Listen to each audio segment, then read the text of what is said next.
Hello friends, today we are going to learn a short story titled The Ambitious Guest by Nathaniel Hawthorne. Before we move into the story, let us see a few characteristic features of a short story. As the name suggests, a short story is a short story. That means the theme and the plot of the story are short and simple. The characters are few. Generally, it is woven around one single character with 2 or 3 minor characters. The time that takes for the story to take place is generally a day or a part of a day. So let's see if the present story, The Ambitious Guest, meets with the same characteristic features of the short story or not.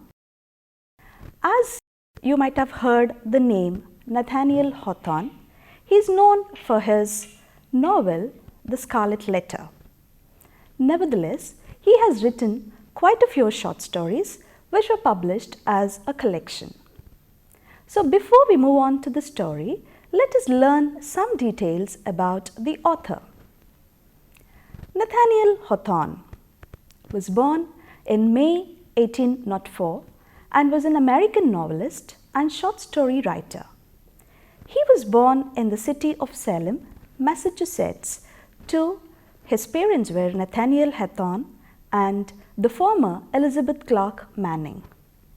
Due to some reasons, he did not want to reveal his identity as born to his parents, so he later added a W to his name.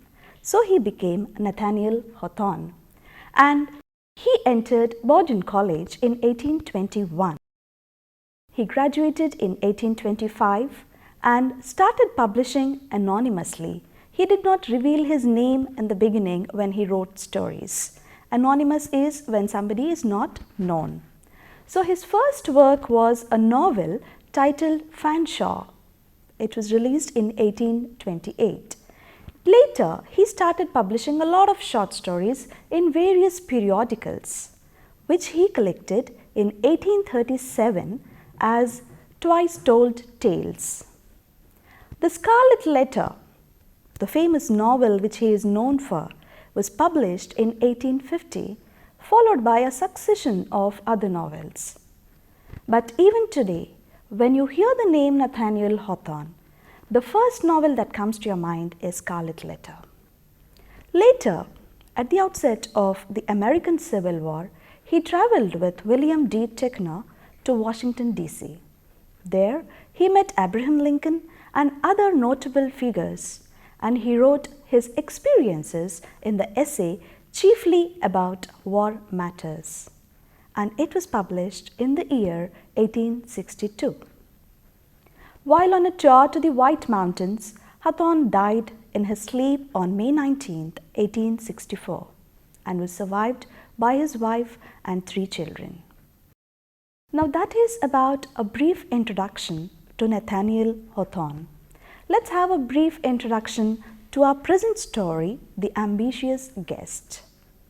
When you hear the title Ambitious Guest, you must have surely thought of what the story would be. It would be about a guest. It would be about the guest being ambitious. So let's see who this guest was and how ambitious was he, and could he really reach his ambitions, meet his aims, and be successful in his life. The Ambitious Guest is a short story that was first published in the New England magazine in the June of 1835. It's better known for its publication later in the second volume of Twice Told Tales in 1841. That is where it got more popularity.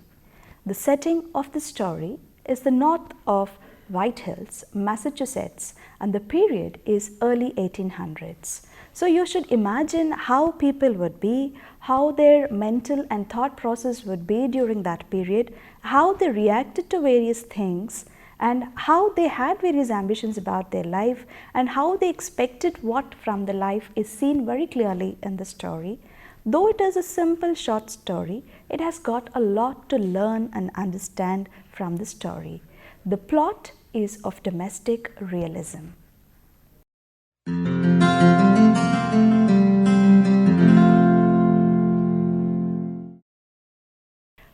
title of the story?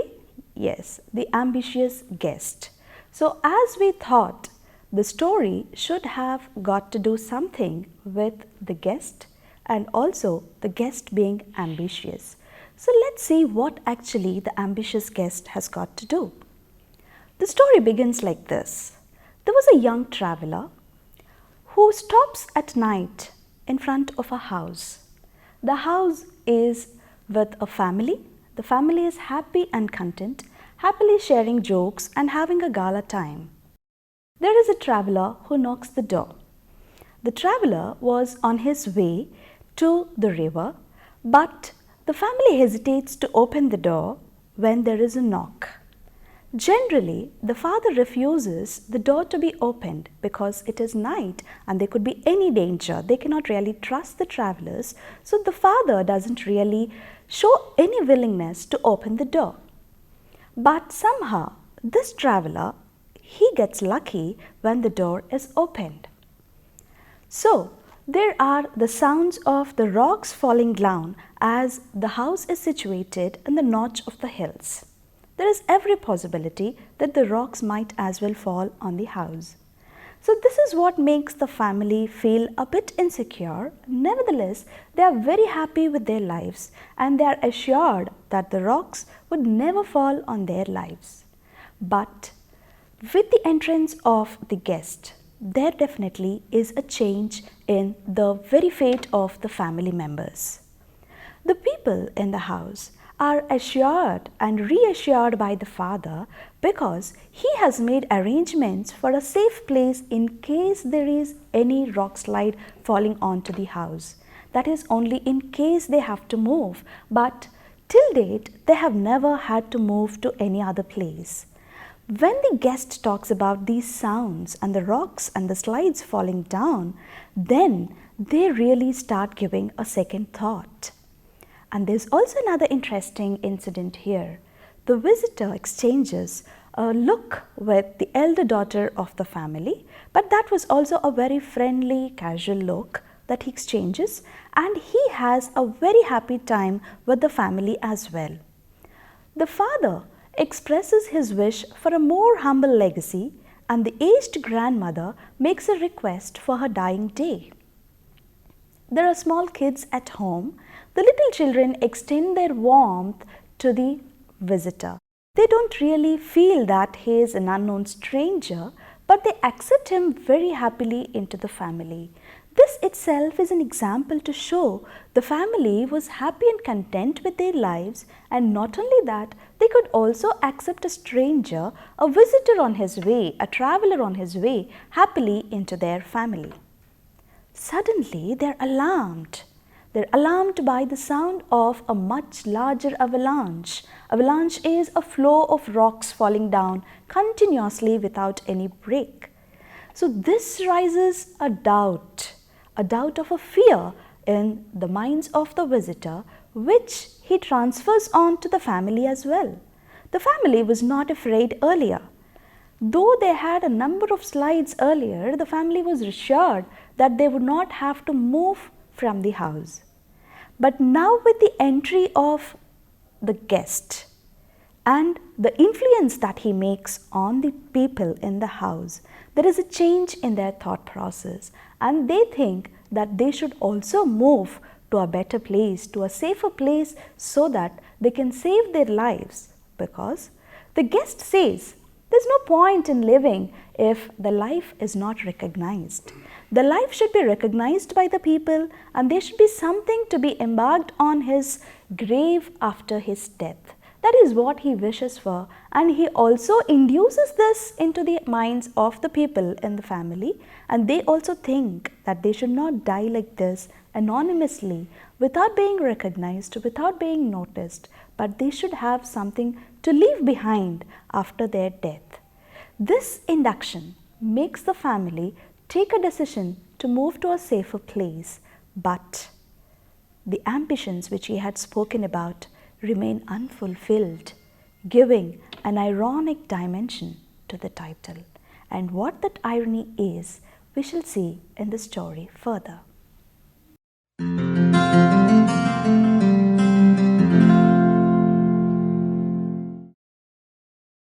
have observed in the plot, the story seems to be very simple at the outset.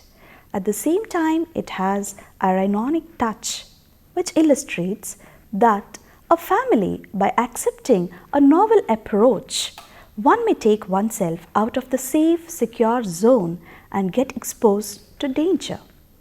Clearly, when the family decides to leave the relative safety of the cottage, to flee the sounds of the mountain, the slides which are falling down, they're acting out of their character, because we see that the father was completely reassured when the guest arrived. When he was worried about the sounds that were coming out of the slides falling down, the father assures him, saying that you don't have to really worry. We have experienced a number of slides so far and we never had to really get worried. And moreover, we have a safe place to move on to in case there is a danger that the slide might fall on the house. This makes the family that they move from a safe, secure zone and get exposed to danger.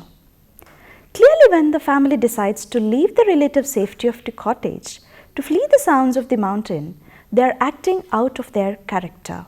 It leaves a question on the reader's mind, whether they were really influenced by the talk of the ambitious guest, or would they have really chosen to move had they been without the guest. So, was it just the entrance of the guest and his influential talk that has made the father change his decision and take a decision that he would move to a safer place? So, is it just because the guest and his ambitions and his talk about how one should lead a life and be recognized? The visitor also in his speech says that he really wonders how the sailors, when they're sailing on the sea, sometimes there are shipwrecks. You know what shipwrecks are. So when a shipwreck takes place, the sailors, they just die unnoticed, unrecognized, unknown to the people. So he says that he feels pity, he feels sorry for all those sailors who die without being noticed. And nobody ever bothers to have a grave for them and nothing is engraved on their graves. So he says that he feels sorry for them and he for himself has got an ambition in life.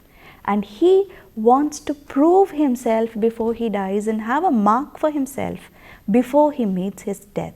And all this influential talk has aroused certain feelings in the members of the family, not just the father, even the grandmother. She also feels that she shouldn't die like that unnoticed.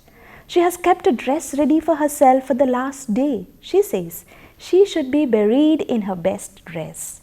So every human being has got a thought inside. But this guest, when he visits the family, which was content and happy till then, were influenced terribly by the guest.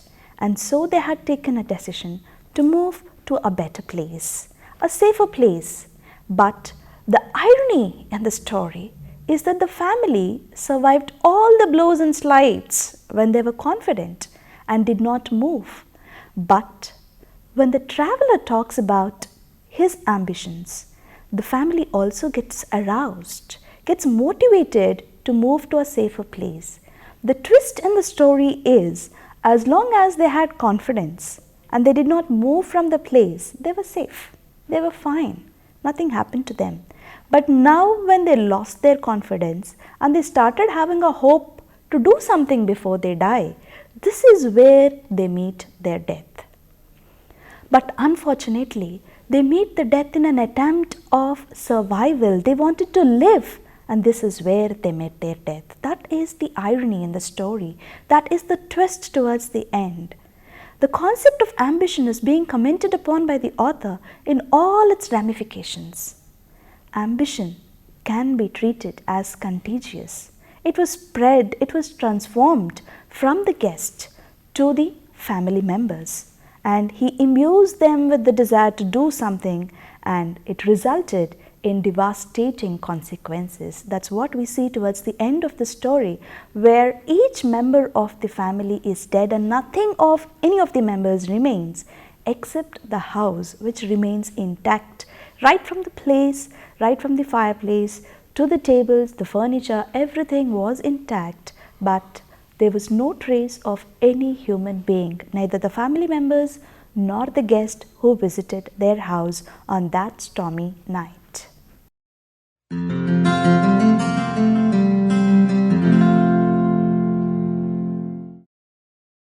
As discussed in the beginning, the short story has a simple theme and it's written in a simple style. What makes it complicated is our perception, how we look at the story, how much we comprehend and derive from the story is what makes it interesting. The style of this ambitious guest, we can see it as an allegory. What is an allegory? Yes, an allegory is generally a short moral story. The difference is it has animals as characters conveying the moral. Here, of course, we don't have animals, but we have human beings, but they do have something to convey as a moral. And what is that moral that we see in the present story that Hawthorne suggests? Once the simple family is overtaken by the ambition and they lose all that confidence and they change their lives from being a happy and content life to wishing for a grandeur and fame, and they wanted to make their lives more meaningful. But the irony is, since they were not content, they had to meet a fatal end. As long as they were happy and content with their lives, they didn't have to really worry about anything. But once the feeling of ambition arose in their minds, they left something to do with their lives. That is, it had brought an end to their life. It can also be seen as a parable. A parable is nothing but a simple biblical story which has a moral to convey. So do we find a moral being conveyed in the story The Ambitious Guest. It teaches much the same. That is, be careful what you wish for. You may get it. Yes? What is paradoxical is that the family leaves the shelter of their cozy home to rush to their own death. They were not running for their lives. They were in fact thinking that they were running for their lives, but it was death that was awaiting. Death was waiting for them and they had to meet. There's also an element of the Gothic in this tale as Hawthorne weaves the stranger into the tale with the threatening weather and the sliding of the rock. That is the synchrony that he brings in with the entrance of the guest and also the weather conditions outside, how they match well. But there is some indication of some danger that is yet to happen, that is going to come. The narration is undoubtedly exciting throughout the story and suspense is created until the end. We never know if the family really survives by moving on to a safer place. But it's only towards the end that we realize the family was not running for a safe place. They were not running for their lives, but in fact it was the death that had brought out of that cozy cottage and they had to meet their death. So the damage had already been done. The very entrance of the guest has disturbed their lives so much that they came out of that safe, secure zone of cottage and they had to meet their death where not a single trace of anybody in the family was left.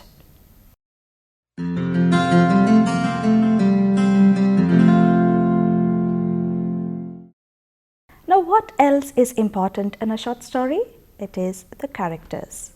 By now, you must have understood that there is one major character, that is of the ambitious guest, the traveler who visits the house, of course, and the father who is the prominent figure, the head of the family and also involved in taking the major decisions, and the rest are the mother, the grandmother and the children who are really insignificant apart from the eldest daughter. So let's move on to how this characterization has been done in the story, The Ambitious Guest. So to start with, the major character is that of the ambitious guest. How was he? He was a young man. His face bore an expression of melancholy at first and it was almost like despondency. He was not very hopeful that the family would open the doors for him, and also not only the doors, they have in fact welcomed him with a warmth. So that had brought in a change in his behavior. As we can see, he looked like a normal traveler who would travel wild and bleak road at nightfall and alone. But his expression changed very soon, and his face brightened up when he saw the kind warmth of his reception, how he was welcomed into the family, and how they were feeling comfortable sharing everything with him. They made him sit near the fireplace, and they shared all the jokes that they would share with their family members. This made him feel more comfortable, and so he could also open about his life and, more importantly, about the ambitions that he had for his life.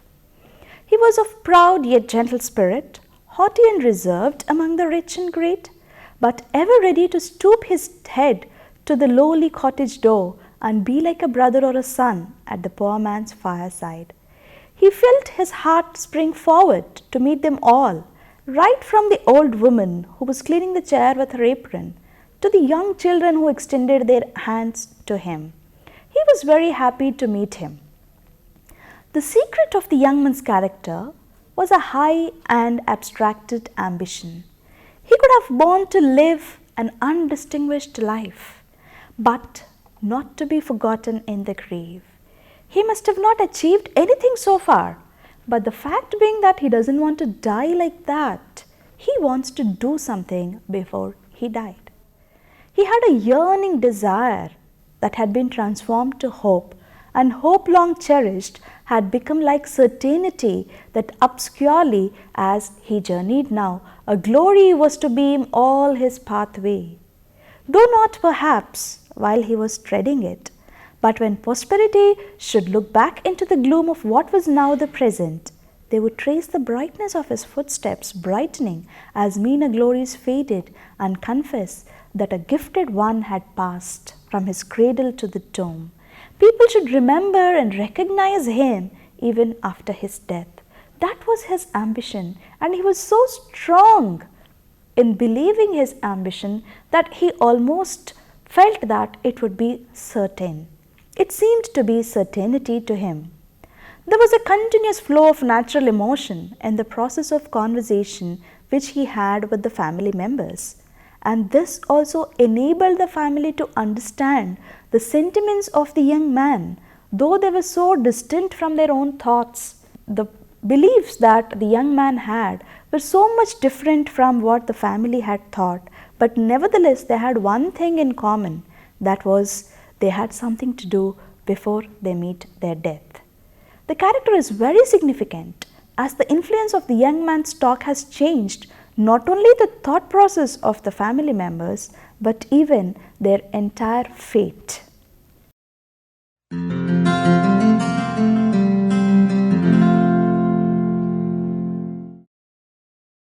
The father changes as the story moves.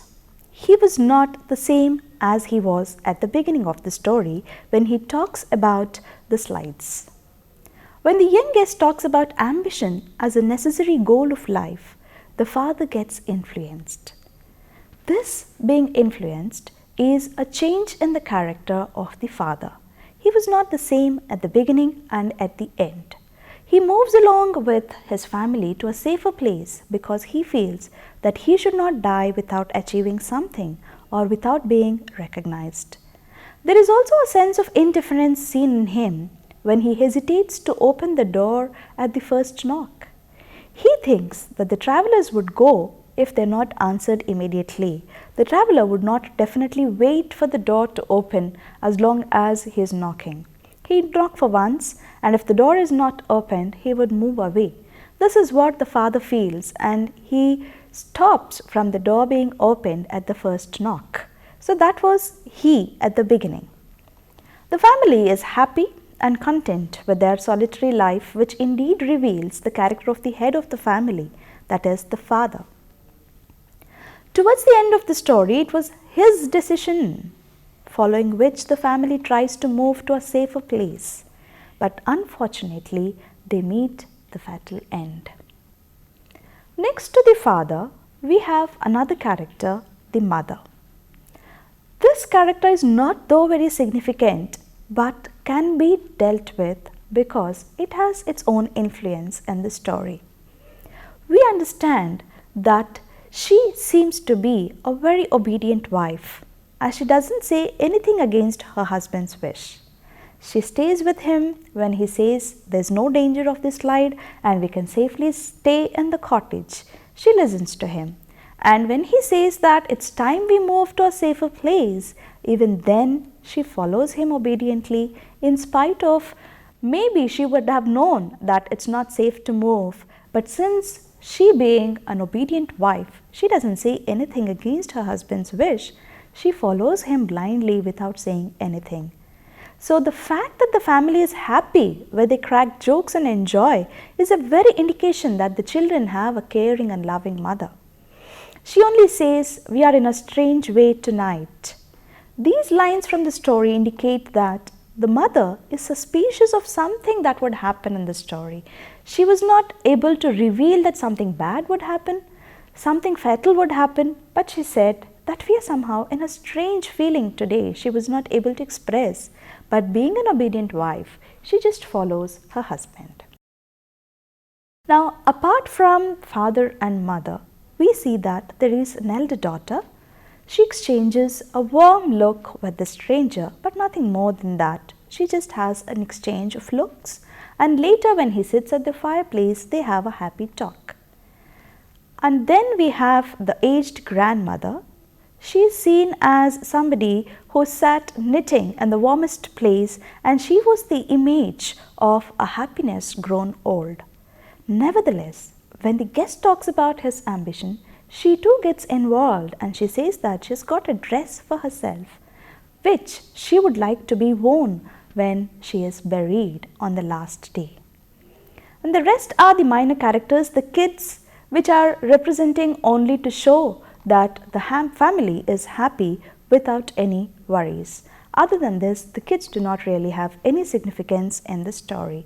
So we have the ambitious guest, the father, the mother, the aged grandmother, and the elder daughter being significant characters, and the younger children which are not very significant to the story.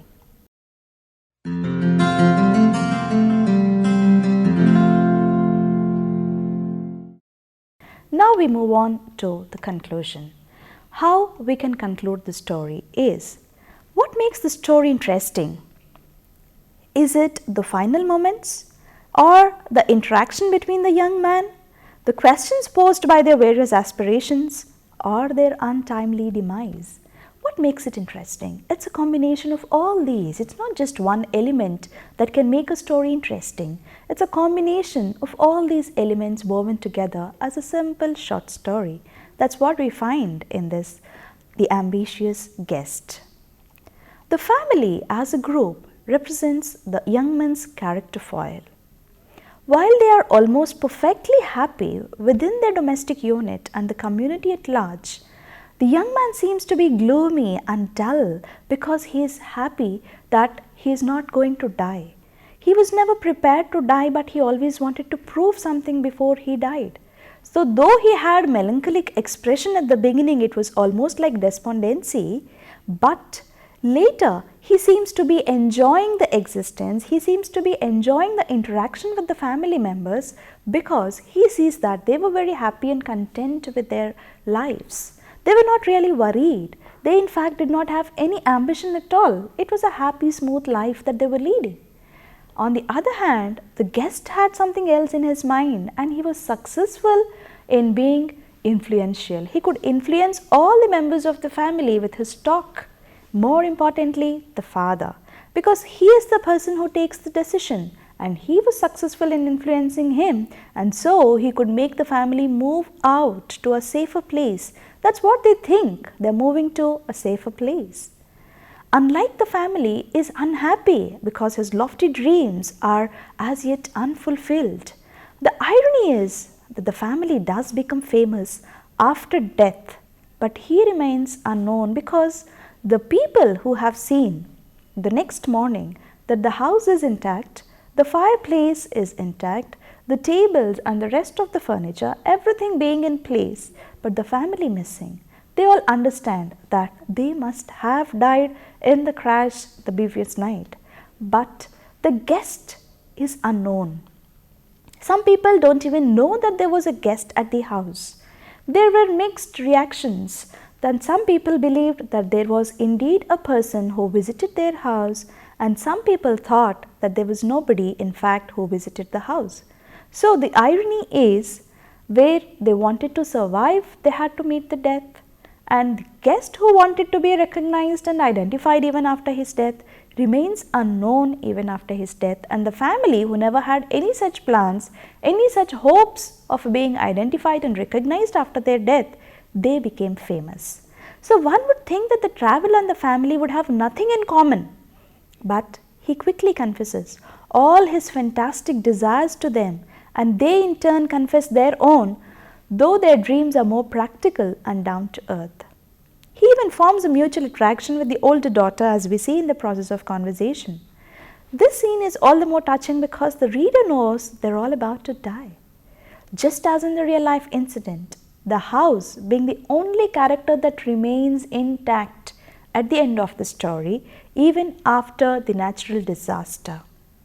It is a monument to perfect familial harmony and to the humble but happy individuals who inhabited it. There are many possibilities, and that is what makes the story so appealing. It haunts its readers, leading them to contemplate the ways of coincidence, God, and fate.